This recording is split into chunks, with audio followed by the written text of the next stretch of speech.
ఎవరో స్వామీజీ ధ్యానంలో ఉన్నట్టున్నారు. పద చూద్దాం.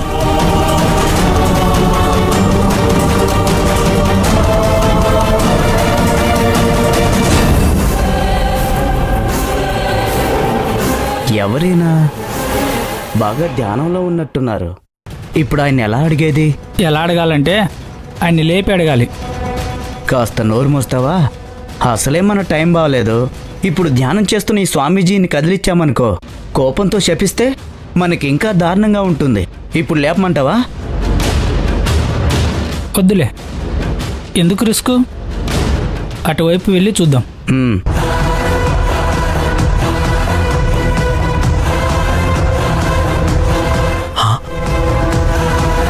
అమ్మయ్యా, ఈ గెటప్ బాగానే వర్కౌట్ అయింది.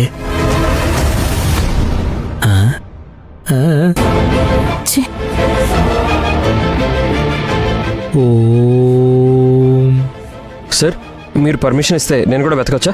ఓకే, వెతకండి. ఏమండి అమ్మా, అందరూ కొంచెం వినండి.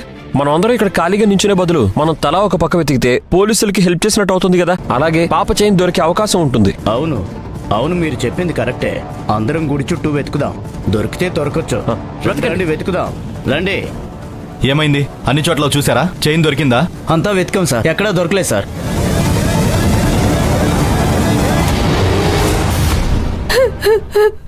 సార్, అక్కడ ఒకరు ధ్యానం చేస్తూ కూర్చున్నారు సార్.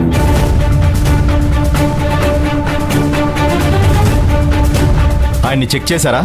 లేదు సార్, ధ్యానం చేస్తూ కూర్చున్నారు. డిస్టర్బ్ చేయకూడదని అడగలేదు. మీకు బుద్ధుందా అసలు? ఇంత పెద్ద ఇష్యూ జరిగితే అందరినీ విచారించాలన్న కామన్ సెన్స్ లేదా మీకు?